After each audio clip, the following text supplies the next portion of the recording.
So today we're practicing yin, and it is a much slower, more reflective practice, so you might want to make sure that you are wearing something very comfortable and warm. It is a more cooling practice as we take longer to hold the postures.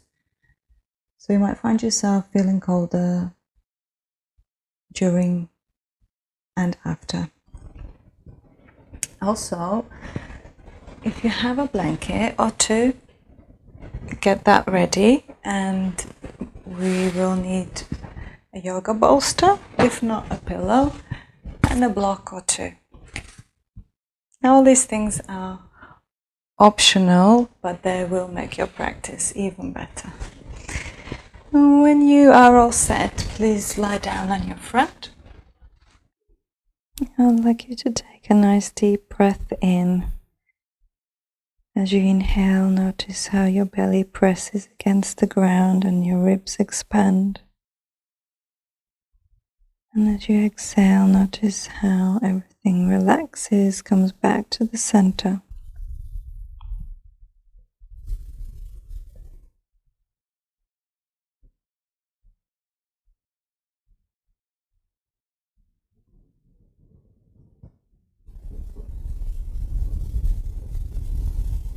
And bringing awareness to your body now, notice how you've chosen to rest here, how you've placed your head, arms, are your legs together, apart, toes turned in or out. What feels comfortable in your body, what doesn't? There's no right or wrong, we're just simply bringing awareness to your body.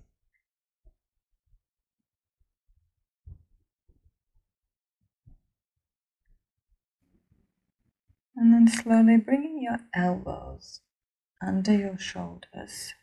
So we come into what is known as Sphinx posture. If you notice any discomfort in your back, I will be giving a few options here. You can slide your elbows forwards. You can change position of your arms here, even holding your elbows. I like to have a blanket under my hips and also a bolster under my lower ribs. And I'll have another blanket under my elbows. I always say you can never have too many blankets when doing yin. So here we are. If you have tension in your neck already, or you find yourself getting tired halfway through, as we tend to hold these postures for longer, then having a block under your forehead can really help to be at ease. Now, we want to focus on keeping the collarbone open, so maybe rolling those shoulders back and down. And there is a slightly more active version of this posture. It involves straightening your arms, bringing them wider as you spread your fingers. And if you are somebody who's hypermobile in the joints, then slightly bend your elbows. I think for today's purpose, having the elbows bent works better, but it is always your choice. I'm only giving you different options.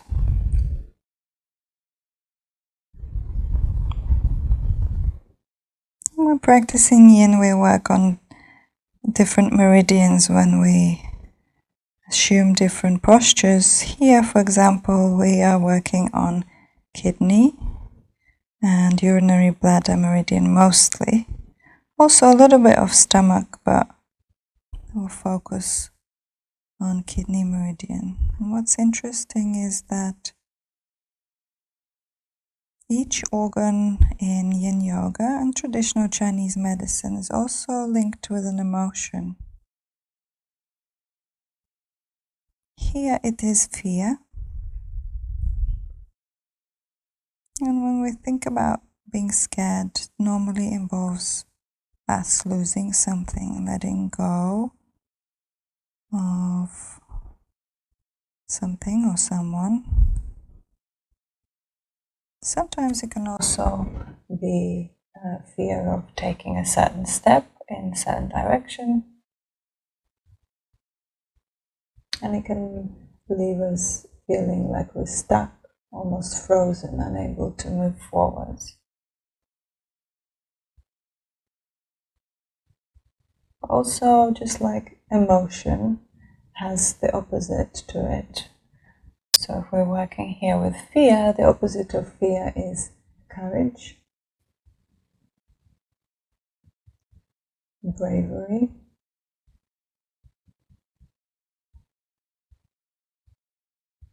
same when we let go of something, when we lose something from our life, we normally receive something in return. That's just how things work.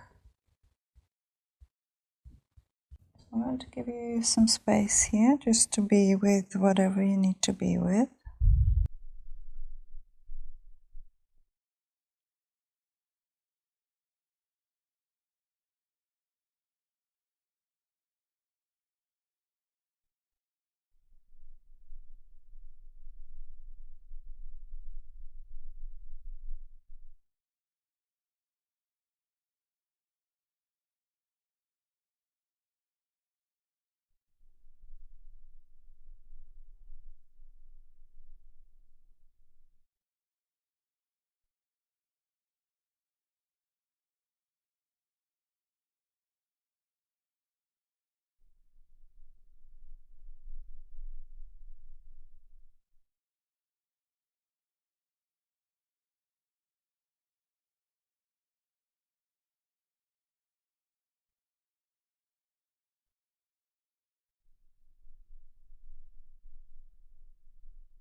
Following your next exhale,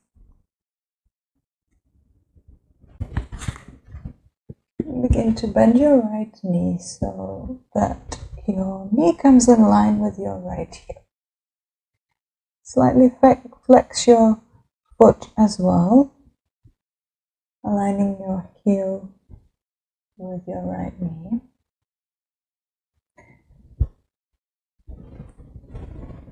So this is known as half frog posture, and we're doing this in preparation for our full frog later. Also, we'll use it to transition into cat chasing its tail. Posture names can be quite insightful, actually, if we look at not just the shape of the animal that it's named after. It's not always an animal, but typically is. So if we look not just at the shape, but maybe the way they move or their behavior, even what does the name of the animal brings up in us. What do we feel? How do we feel about a certain animal?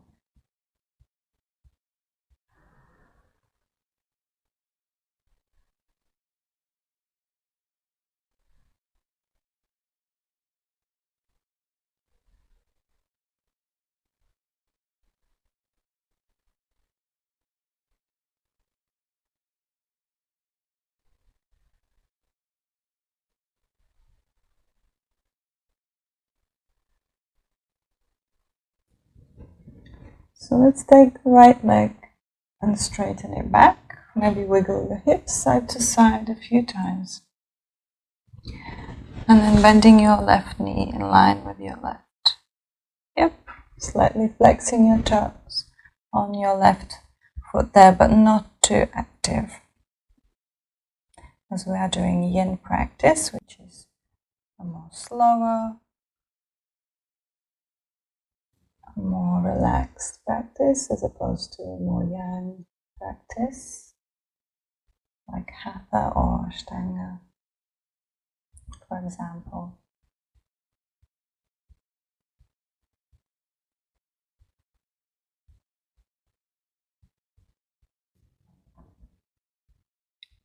Frogs move around by jumping.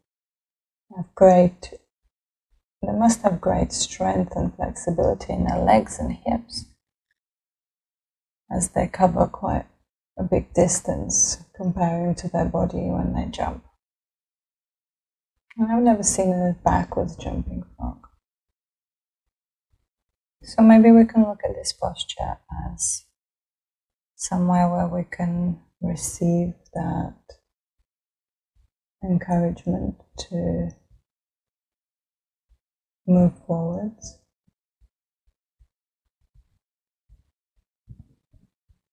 Whether it's a forward thinking way, maybe letting go of some old ideas, beliefs, or taking an action, taking a step forward in a certain direction, helping us get unstuck.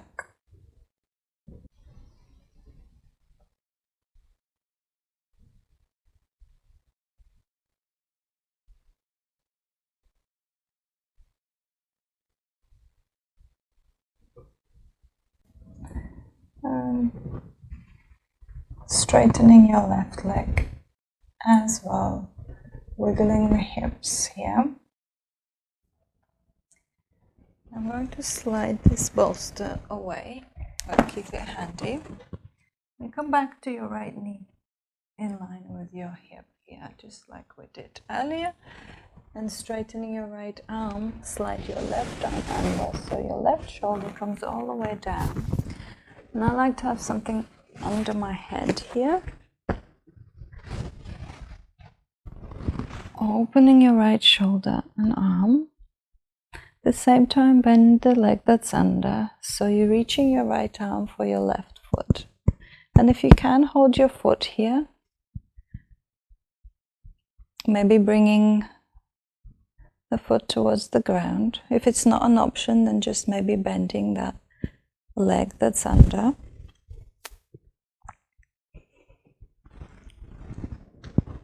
I also like to lift my knee a bit higher here so it's more in line with my hip. And there's a more active version if you straighten your top leg, holding your foot or ankle. I think today serves better to just keep that top leg bent.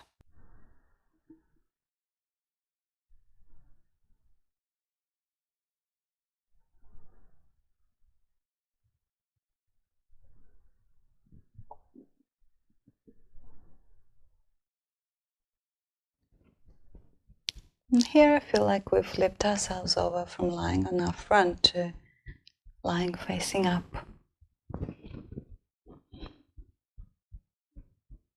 Very opening posture here. Opening the front of our chest, great for our spine. Twists are always working on a few meridians at the same time. But just like coin has two sides, if we look at what's on the other side of every emotion. So here, for example, we're working on our gallbladder meridian, which runs along the outside of your body, outside of your leg, and zigzagging up your waistline. And the emotions associated with these organs are anger, sluggishness, indecisiveness. But if we look what's on the other side, then that will be peace, joy, even clarity, activity, energetic as opposed to sluggish.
And just untwisting, slowly release your foot. As you come back to lie on your front.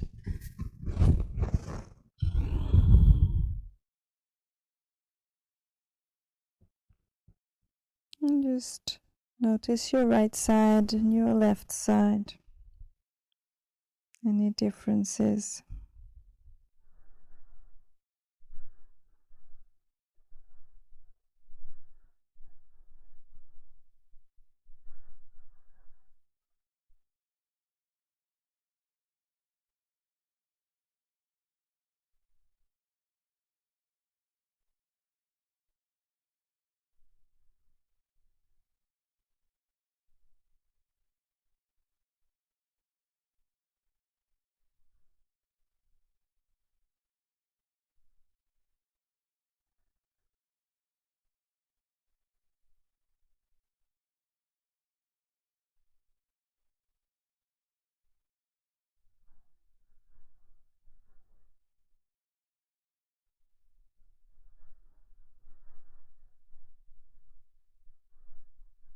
When you're ready, bend the left knee in line with your left hip. Straighten your left arm. Right arm slides under, resting your right shoulder all the way down. I'm going to support my knee and reaching your left hand for your right foot maybe, or just keeping the right leg bent.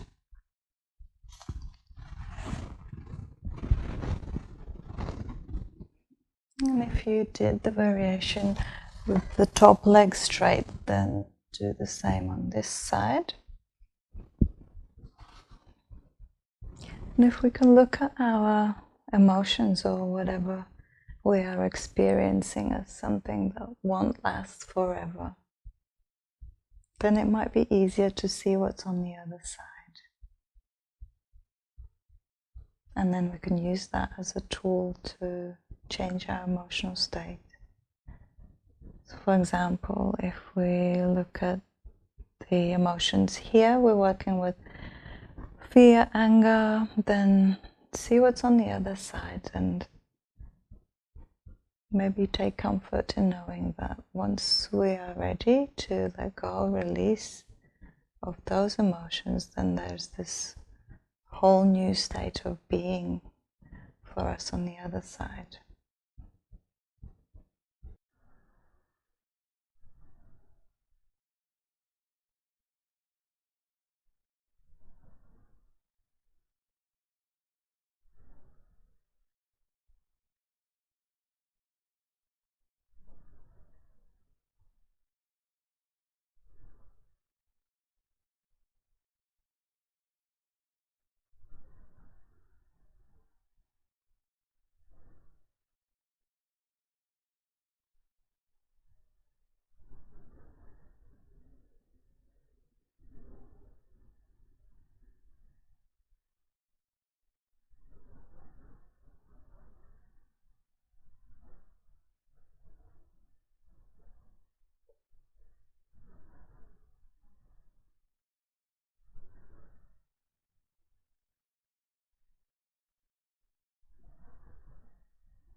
And if you feel like there's any tension in your body,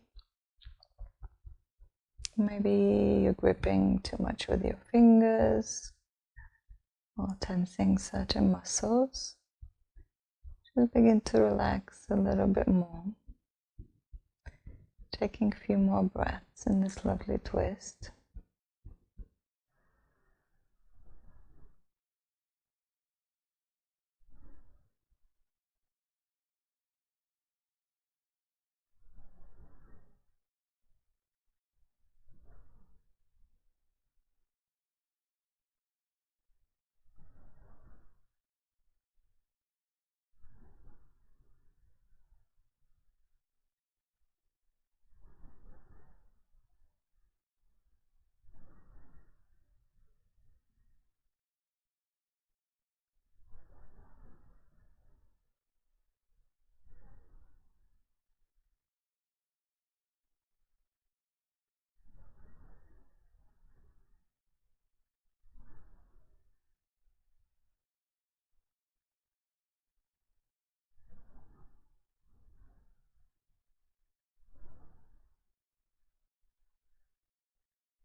Now gently release your foot if you are holding it, slowly turning all the way back to lie on your front. Taking a moment here.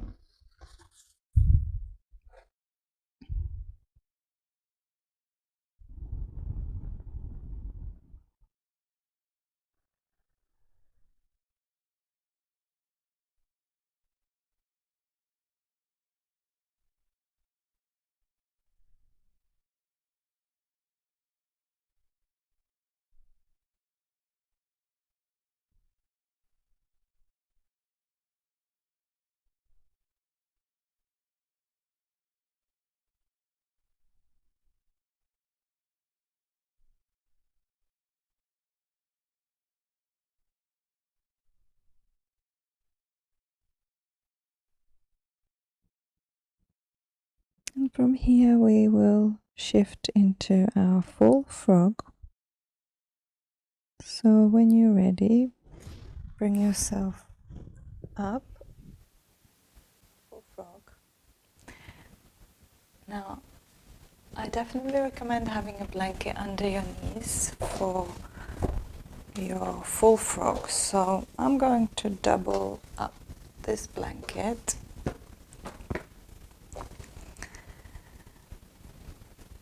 And begin with having your knees wider than your hips. And then as you come to all fours, same alignment, we slightly flex the toes here. Allow your knees to slide a bit wider, but it is not the easiest posture, especially as we're holding it a bit longer. Some might say it's a difficult posture, so just go slow, be careful. There is an option to have a bolster under your chest and just rest with your elbows bent or arms straight. Or you can keep your elbows bent like we did in our Sphinx pose.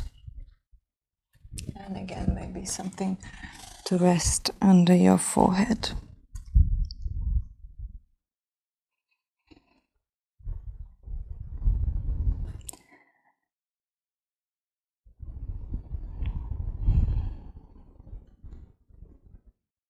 And take a few moments to settle here.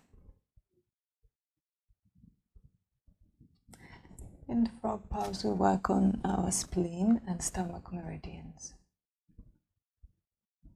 Emotions, worry, and overthinking.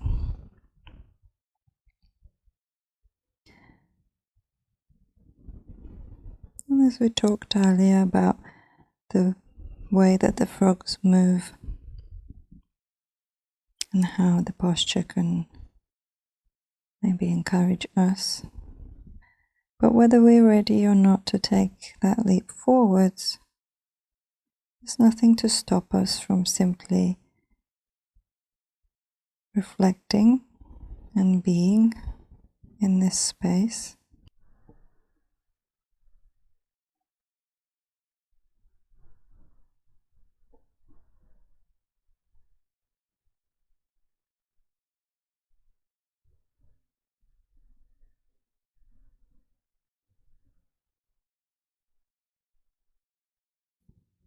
So whenever we let go of something, it creates space. A very valuable space if we give ourselves that time to just be with our own emotions, to be with whatever we need to experience. It can really help us in our daily life. Life tends to go on around us, but if we get stuck and too caught up in our own emotions that we can't see clearly what's happening around us, or we can't be present enough, then we'll only create regret for the future.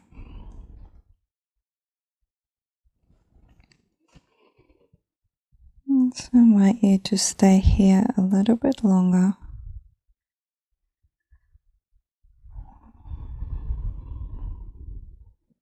Keeping awareness on your breathing. And being kind to yourself and your body.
And taking your time after your next exhalation, just thinking about how you're going to move. So very slowly, mindfully,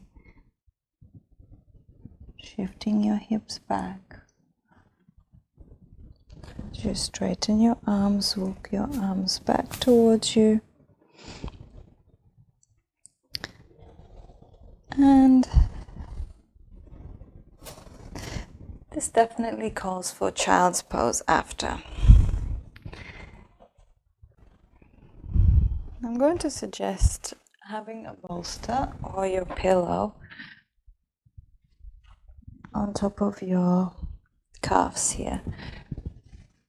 Even bringing it as close as you can behind your knees, which really creates that space behind the knees and can feel really nice for the knee joints as well.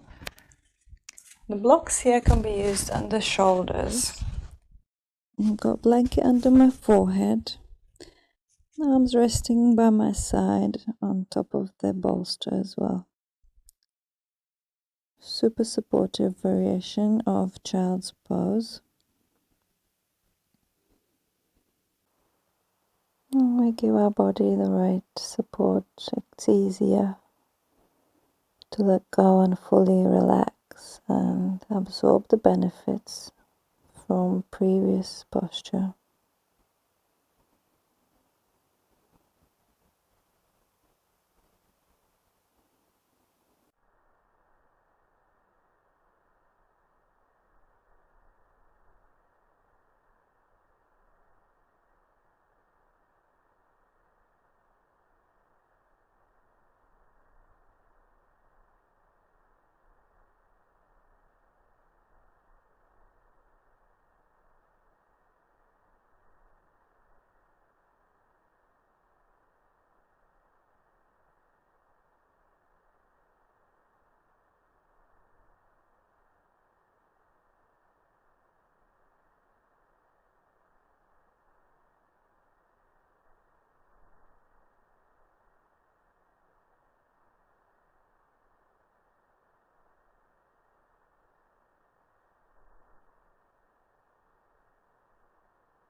here we have arrived at our final posture in today's practice. It's called Melting Heart Pose. Beautiful name, and we're working on our heart and lung meridians running along our arms, front of our chest. So the way to begin is to come onto your hands and knees hip distance. Keeping your hips above your knees, begin to walk your hands forwards, lowering your chin towards the ground. Either bringing your forehead or chin to the floor or resting the side of your face. Or you can use a bolster and slide it under your chest. Some variations with arms wider or bending your elbows.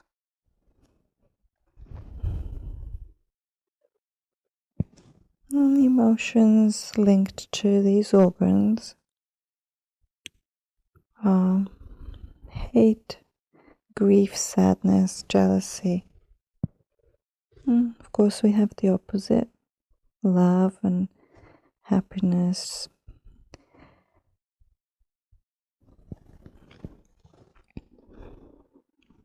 But now we know, and we can remind ourselves that whenever we give ourselves some space and time to reflect and just be, in that space there lies infinite number of possibilities.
Again, this isn't the easiest posture to be in for a while, especially if you're new to yin.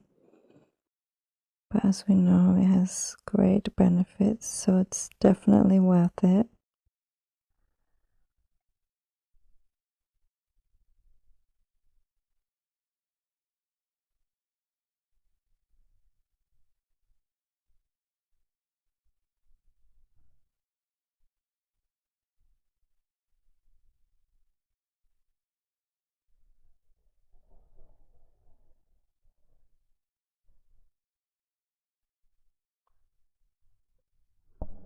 And after your next exhalation, start to think about shifting back by walking your hands towards you. This time, bring your bolster on top of your thighs for our child's pose. So we're going to literally stretch our belly up and over the bolster and take a block under your forehead. Maybe having your arms in a different way, maybe out to the sides, or having your wrists and palms face up for a change. Just having an open mind with your practice.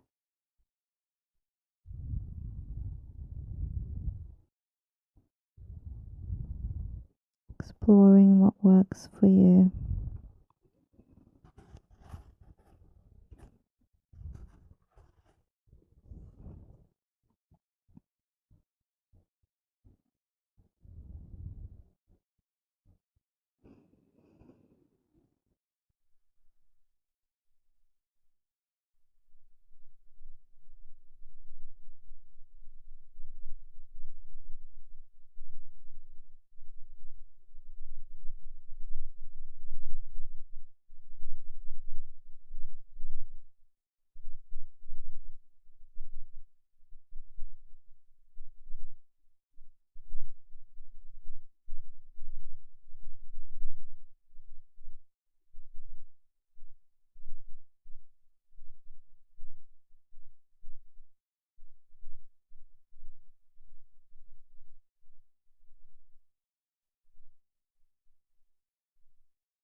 Slowly come up. And now for our final resting. And now I invite you to relax. So make yourself comfortable again. Get what you need, maybe a blanket to cover yourself if you're feeling a bit cold. And this final relaxation is known as Savasana. If translated from Sanskrit, means corpse posture. Now, if we look at death, what's on the other side, we have birth. So if we look at this posture as somewhere where we can totally relax and let go, then we can come up on the other side feeling rejuvenated and reborn. So when you're ready and settled here,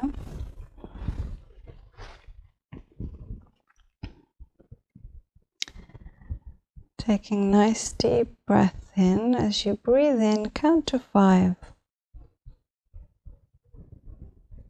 And as you breathe out, start to scan down from head to your toes. And keep your awareness at your feet. And relax your feet completely. Every muscle. And begin to scan upwards, relaxing all the muscles and every part of your body until you reach the top of your head.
Also relaxing your mind now, letting go of any thoughts.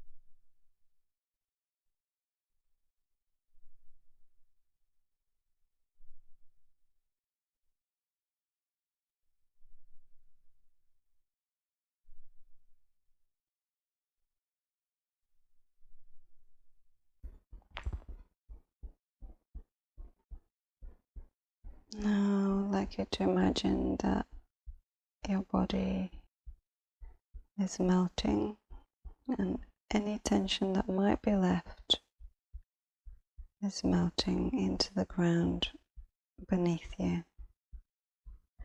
And with that tension, anything else that you no longer need is leaving your body and your mind and is being absorbed by the ground.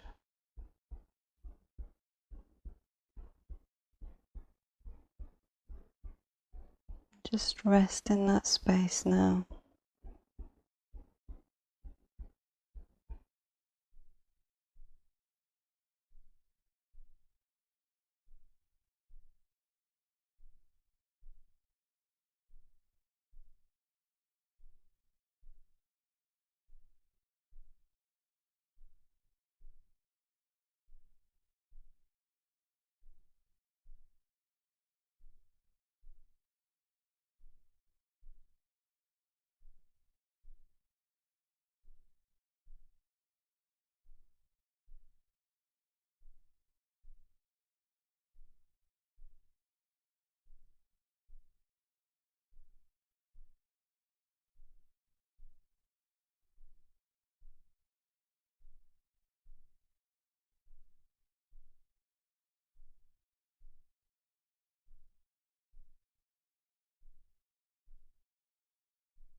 Let's imagine now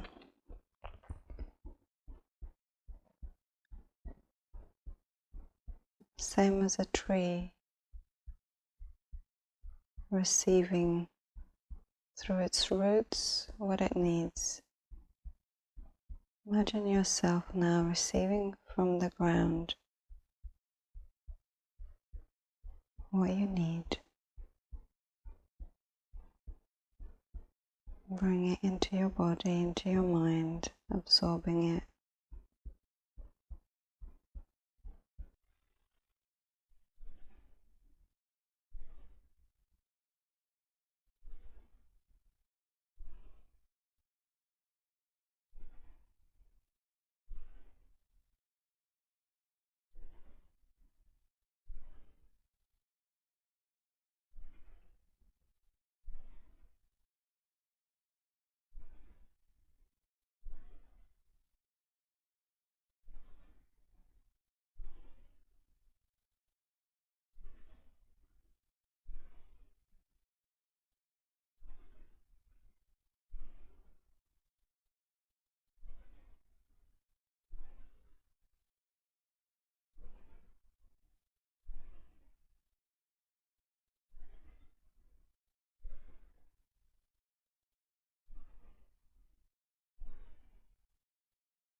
Slowly become aware of your breathing now.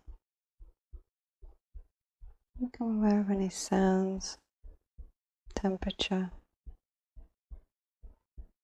When you're ready to move, wiggle your toes and your fingers.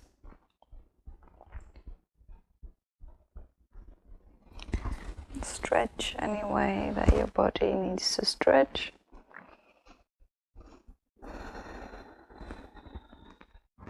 And then bend your knees and bring your knees into your chest. Give yourself a hug. Maybe rock side to side on your back. And rolling over to one side.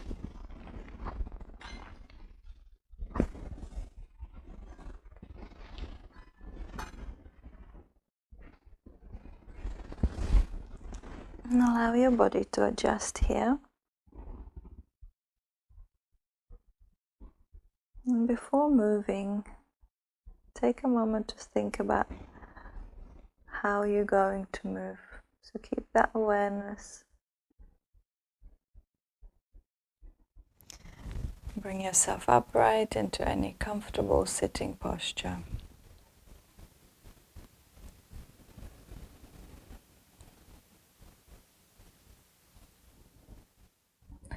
Before we end our practice, before you open your eyes, I'd like to invite you to just take a moment and think of 3 things that you're grateful for in your life today.